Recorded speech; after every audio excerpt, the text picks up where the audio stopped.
بھول چوک سے کھا پی لینا روزے کو توڑتا ہے نہ مکروہ کرتا ہے.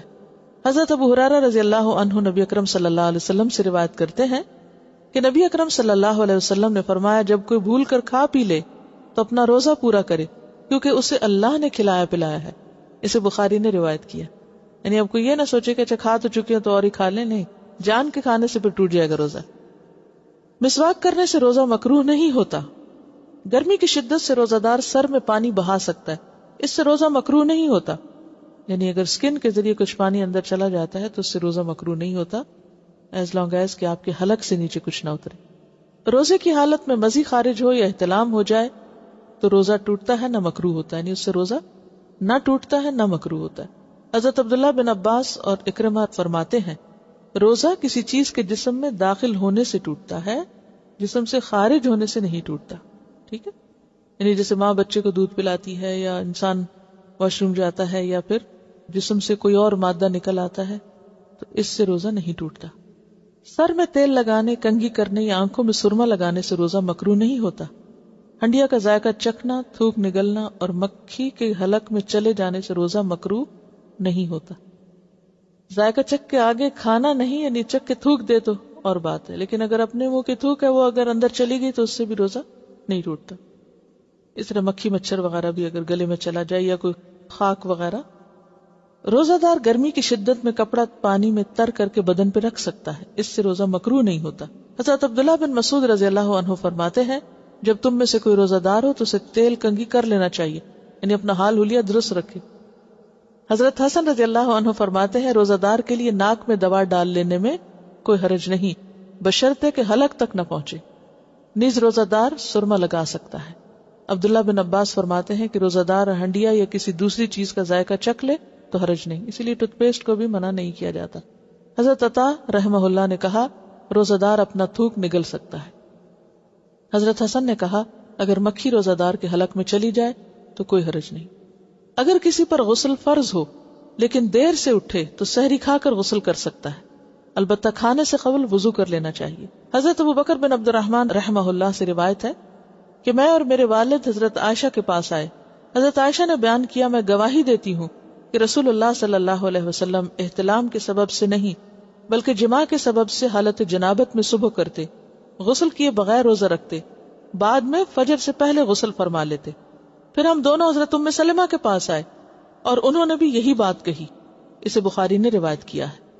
روزے کی حالت میں بیوی کا بوسہ لینا جائز ہے بشرطے کہ جذبات پہ قابو ہو. حضرت عمر رضی اللہ تعالیٰ عنہ سے روایت ہے کہ ایک روز میرا جی چاہا اور میں نے روزے کی حالت میں اپنی بیوی کا بوسہ لے لیا. میں نے نبی اکرم صلی اللہ علیہ وسلم کی خدمت میں عرض کیا آج میں نے بڑا غلط کام کیا ہے، روزے کی حالت میں بوسہ لے لیا. رسول اللہ صلی اللہ علیہ وسلم نے فرمایا اچھا بتاؤ اگر تم روزے کی حالت میں کلی کر لو تو پھر؟ میں نے عرض کیا کلی میں کیا حرج ہے؟ نبی کریم صلی اللہ علیہ وسلم نے فرمایا پھر کس چیز میں حرج ہے؟ یعنی بوسہ لینے میں کوئی حرج نہیں. اسے احمد اور ابو داؤد نے روایت کیا ہے. روزے میں پچنے لگوانا جائز ہے. پچنا کیا ہوتا ہے؟ کپنگ، جسم میں سوراخ کر کے چھید کے اس میں سے خون نکالتے ہیں. کپس کو الٹا کر کے، وہ باقاعدہ ایک طریقہ علاج ہے. یا پھر ایک جونک ہوتی ہے تو وہ جونک کو مخصوص پوائنٹس پر لگا دیتے ہیں اور وہ وہاں سے خون سک کرتی ہے اور وہ خون سے بھر جاتی ہے بعض اوقات. اسی لیے بعض اوقات لوگ کہتے ہیں نا بلڈ لینا ہے یا دینا ہے تو وہ روزے کی حالت میں لے سکتے ہیں. ڈائبٹیز کے مریض شوگر بھی چیک کر سکتے ہیں. ٹھیک ہے. انجیکشن اگر وٹامنس کا نہیں ہے لگا سکتے ہیں. انہیلر یوز کر سکتے ہیں کیونکہ انہیلر سٹمک میں نہیں جاتا. قضا روزوں کے مسائل. فرض روزے کی قضا آئندہ رمضان سے پہلے کسی وقت بھی ادا کی جا سکتی ہے. یعنی قضا روزے کب رکھیں؟ اگلے رمضان سے پہلے.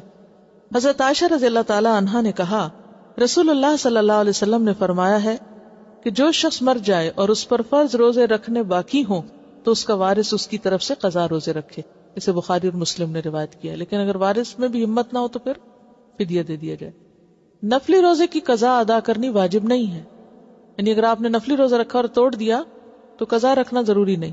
ہاں اگر نظر کا روزہ ہو یا قضا روزہ رکھا اور وہ توڑے تو پھر اس کی قضا ظاہر ہے کہ دینی ہوگی، کیونکہ قضا روزہ جب تک قضا کریں گے نہیں، پورا نہیں کریں گے تو پورا ہی نہیں ہوگا. اگر کسی نے بادل کی وجہ سے روزہ قبل از وقت افطار کر لیا لیکن بعد میں یقین ہو گیا کہ سورج غروب نہیں ہوا تھا، اس صورت میں قضا واجب ہوگی.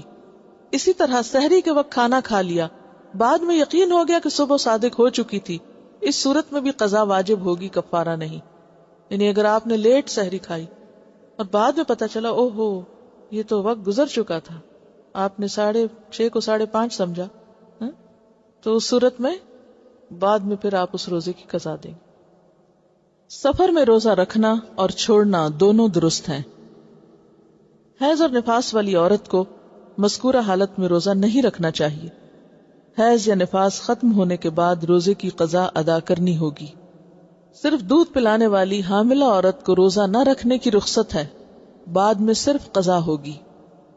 بہرحال انسان جب ایک عبادت نہیں کر رہا ہوتا تو اس کی کمی تو واقع ہو رہی ہوتی. ہاں، یہ کمی پوری کہاں سے ہوتی؟ دوسری طرف جس سبب سے وہ روزہ نہیں رکھ رہی، مثلا دودھ پلانے کی وجہ سے، تو وہاں دودھ پلانے کا جو اجر ہے وہ اس کو الگ طور پر مل رہا ہے. یعنی اللہ تعالیٰ نے عورتوں کے ساتھ ظلم نہیں کیا، بلکہ ایک جگہ اگر ایک فریضے میں کمی ہو رہی ہے تو دوسرے فریضے کے ادا کرنے کا اجر بھی پا رہی ہے. یعنی ویسے تو یہ رخصت کس کے لیے ہے روزہ بعد میں رکھنے کی؟ مسافر کے لیے یا مریض کے لیے. لیکن حاملہ مریض تو نہیں ہوتی، یہ دودھ پلانے والی نہ مسافر ہوتی ہے نہ مریض ہوتی ہے، تو ان دونوں کو بھی بعد میں روزے رکھنے کی اجازت ہے. یعنی یہ نہیں کر سکتے کہ اگر کوئی عورت حاملہ اور روزے نہیں رکھ رہی یا دودھ پلا رہی اور روزے نہیں رکھ رہی تو وہ روزے رکھے ہی نہ. نہیں، اس کو روزے رکھنے ہوں گے، بعد میں ان کی قضا دینی ہوگی. کہ حائضہ روزوں کی قضا تو دے، یعنی حائضہ عورت روزوں کی قضا تو دے لیکن نماز کی قضا نہ دے. اسے بخاری نے روایت کیا ہے. وجہ کیا ہے؟ کیونکہ نماز ہر مہینے انسان چھوڑتا ہے تو اس میں بار بار ان کو پورا کرنا ایک مشکل کام ہے، لیکن روزہ سال میں ایک بار ہے تو اس کی قضا دی جا سکتی. پھر دونوں عبادتوں کی جو کیفیت ہے وہ بھی مختلف ہے. اور ویسے اصل حکمت تو اللہ ہی کو پتا ہے، ہم نہیں جانتے، لیکن ہم تو بظاہر اگر کوئی ایک بات سمجھ میں آتی ہے تو اسے سوچ سکتے ہیں، ورنہ تو اصل کیا ہے؟ اطاعت، اتباع، فرما برداری. روزہ رکھ لو، رکھ لیا، کہا چھوڑ دو، چھوڑ دیا. نماز پڑھو، پڑھ لی، چھوڑ دو، چھوڑ دی. قضا کرو، کر لی، نہیں کرو، نہیں کی. تو اصل حکم کیا ہے؟ فرما برداری، بات ماننا. کیونکہ کسی کام کے کرنے یا نہ کرنے کی اپنی جگہ ایک اہمیت ہے، لیکن زیادہ اہمیت کس بات کی ہے کہ ہمارا رجحان کس طرف ہے، اللہ کی بات ماننے کی طرف یا نہ ماننے کی طرف. دودھ پلانے کا سلسلہ تو 2 سال تک چلتا رہتا ہے، تو ایسے میں کیا پھر عورت 2 سال روزے چھوڑے؟ نہیں، 2 سال کی ضرورت نہیں ہے چھوڑنے کی. ایک وقت ایسا ہوتا ہے کہ جب بچہ بہت چھوٹا ہوتا ہے اور اس کی ساری غذا صرف ماں کا دودھ ہوتی، وہ ابھی کچھ کھا نہیں سکتا. جب بچے بہت چھوٹے ہوتے ہیں، کم از کم 4 مہینے تک عام طور پہ بچے کو کوئی اور سالڈ فوڈ یا بعض اوقات پانی تک بھی نہیں دیا جاتا، تو وہ کمپلیٹلی ماں پہ ڈیپینڈنٹ ہوتا ہے. ایسی صورت میں اگر ماں روزہ رکھ لے اور کچھ پیے نہیں، کھائے نہیں، تو کیا ہوگا؟ دودھ میں کمی ہو جائے گی. اب اس دودھ کی کمی کا اثر ماں پر تو جو پڑے گا بچے پر زیادہ پڑے گا. اور بچے کی وہ ایج جو تھی گروئنگ ایج ہوتی، اگر غذا پوری نہ ملے تو وہ ساری زندگی کے لیے سفر کر سکتا ہے. تو ایسے میں اس وقت تو ماں روزہ چھوڑ دے تاکہ بچے کو دودھ پورا ملے. لیکن بچہ جب 1 سال کا ہو جاتا ہے اور بھی چیزیں کھانے پینے لگتا ہے تو دودھ ایک اضافی غذا ہو جاتی. تو ایسی صورت میں جب وہ اور دودھ بھی پی لیتا ہے یا اور چیز بھی کھا لیتا ہے اور ساتھ ماں کا دودھ بھی لے رہا ہے تو اور اس میں کچھ کمی بھی ہو گئی تو بھی اس سے اتنا فرق نہیں پڑے گا. تو ایسی صورت میں ماں پھر روزے رکھ لے، یا پھر سارے نہ چھوڑے، ایک رکھ کے ایک چھوڑ دے. تو یہ انڈیویجولز پر ڈیپینڈ کرتا ہے. اور بعض اوقات بعض مائیں چھوٹے بچوں کے ساتھ بھی روزے رکھتی ہیں اور روزے کے ساتھ بھی ان کی دودھ میں کمی نہیں آتی، ان کی ہمت زیادہ ہوتی، تو اس میں بھی یہ صرف رخصت ہے، حکم نہیں ہے کہ بالکل روزہ نہ رکھے. جیسے سفر میں چاہے تو رکھ لے چاہے تو چھوڑ دے، اسی طرح اس حال میں اگر وہ سمجھتی کہ وہ رکھ کے کام چلا سکتی تو روزہ رکھ لے. حضرت ابن عباس سے روایت ہے کہ بوڑھے آدمی کو روزہ نہ رکھنے کی رخصت دی گئی ہے، لیکن وہ ہر روزے کے بدلے ایک مسکین کو کھانا کھلائے اور اس پر کوئی قضا نہیں. اس حکم کے بارے میں 2 آرا ہیں. ایک تو یہی جو آپ نے یہاں پڑھی کہ 2 وقت کا کھانا، اور دوسری رائے کیا ہے؟ 1 وقت کا کھانا. افضل یہی ہے کہ 2 وقت کا انسان کھلا دے تاکہ دوسرے کا بھی کچھ بن جائے.